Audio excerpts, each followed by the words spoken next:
government through the Ministry of Youth and Sport, because we need to understand that we need coaches for those various national teams, and we must have to do that in consultation with the government.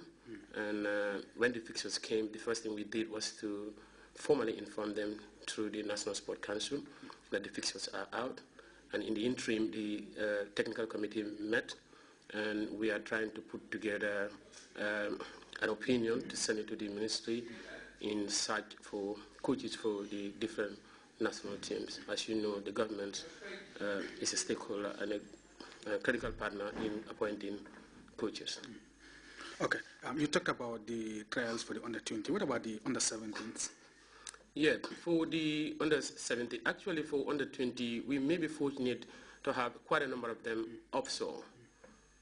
We are mindful of them. We are trying to know, because there is a birthday date requirement that we have to look at those who will fit into that under-20. You look at people like Salim Fall, Yusuf Anjay, you have Hamza Bari, you can count a lot of them. And some few players have just gone overseas. So we will be looking for them, and then we will be looking at the local players. For the under-17, we have got a number of players. But we need to start the second division running so that we can get a team. At the moment, both the under-17 and under-20 are short-term goals, because the under-20 plays April 26, 27, 28. The under-17 does play in June, so they are almost nearer. But for now, we want to concentrate on the under-20 to get it together. And while we get into under-20, we've also started mobilizing to get the under-17 together. But I think we have good coaches from among ourselves who we can secure their voluntary service, because it has always been the complaint of Gambians that we hardly prepare the team. I believe we don't have enough time, but before we can talk to our partners to assure us what is needed going forward, we will do our best to put those things together and rest assured that. Okay. We all know the under-17s and the under-20s are very, very important for the future of Gambian football. Over the past years, we have registered a remarkable success in both the under-17s and the under-20s. What are the priorities that the executive is giving to the two setups?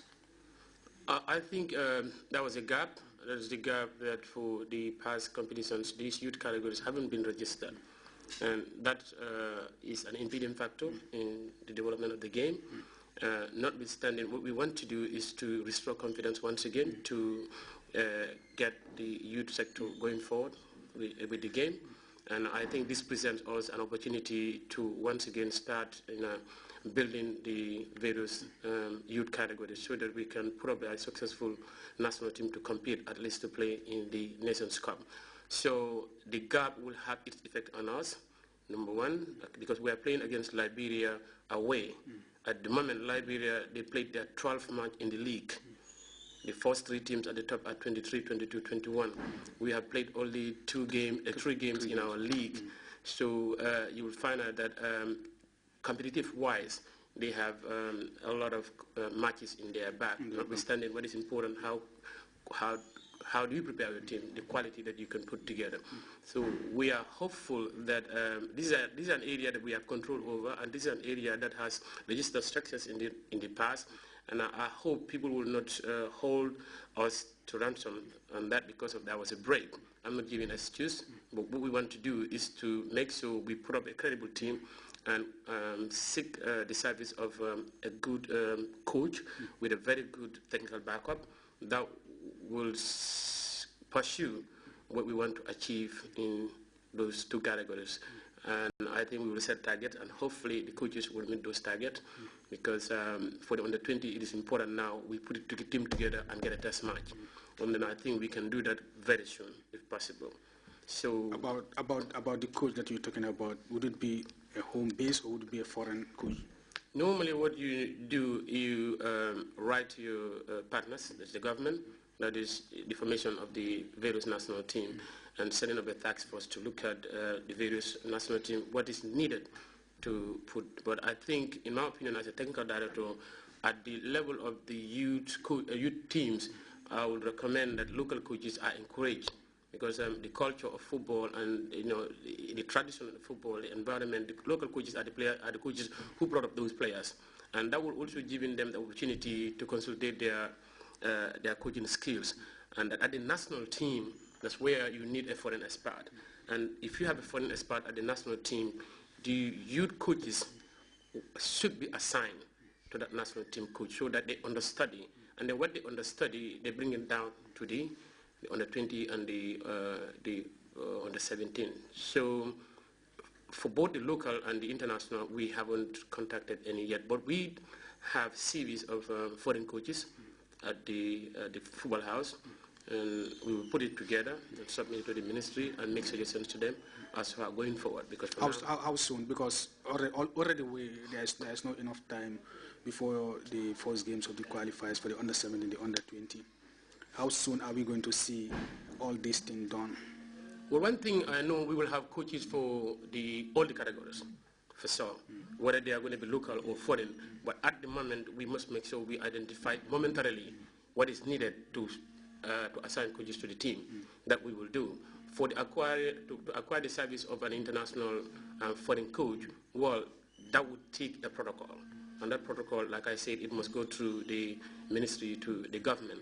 But we will prepare for so, and the preparation, and you will be informed, and the public will be informed. Okay. Let's move away from the youth setup and then move on to the senior team.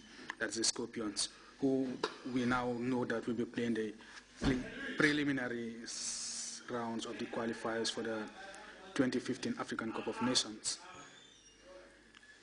How did the football house receive that news? Because we are all praying that let us not fall into the preliminary rounds. One of the reasons the GFF put so much effort in putting up coordinative and oversight committee to help the current structure, the existing structure then, so that we win that game, was to help us possibly to avoid going into preliminary round. It has its consequences, it has its implications. I believe we were just lucky, because Liberia were 3.5, Ghana were 3.5. But if you look at the minors, they were 0.5 and we were 1.5. We just missed, unfortunately. But now that we are aware that we'll be competing with other 30 nations out of the 53 nations, we'll put our acts together and hopefully we'll go through, because it's important that the team go through to the group stages this time around. So it is disappointing that we are playing the qualifying round, but notwithstanding, that is to indicate that a lot that would have been done in the past. And even if you look at our ranking, we fall a little bit below. And these are all responsible. That's one of the reasons. It's not only the FIFA and CAF competition matches. It is important that the national team engage on FIFA open dates to play international matches, and you register them, because it helps your ranking, and these are some of the implications and the consequences that you face. But we will face the challenges, actually. We believe we have great crop of players that we think can get us through the preliminary round and to the main grouping stage. Okay. Hopefully that will be the case. Okay. The main question that was on the minds of most of the fans, on the lips of most of the fans, is that whether the Gambia Football Federation would be able to register all these national teams for the various competitions. But from what you just said, it seems as the Football Federation is ready to register all the categories of the national team. Do you have the financial muscle? Yeah, this is a question that often surfaces with people asking. You need to understand that as a member association, you have a membership commitment, and this membership commitment is to participate internationally. For instance, we've been benefiting from FIFA, that is the FAB, Financial Assistance, and the Gold Project. And then if you look at the CAB, you are entitled to $100,000 a year. So if you do not commit to FIFA national teams, you wouldn't be having that remittance. If you do not commit to CAF, you won't be able to access those funds. So there are membership commitments. And in fact, for this association, this federation to come into place, it is important to have a beginner's experience. Registering, if at all the teams were registered, you understand, then we would have known our strength. Where we are at the moment, at the FF, we do not know our strength at the moment. So we must register. Where the funds is going to come up,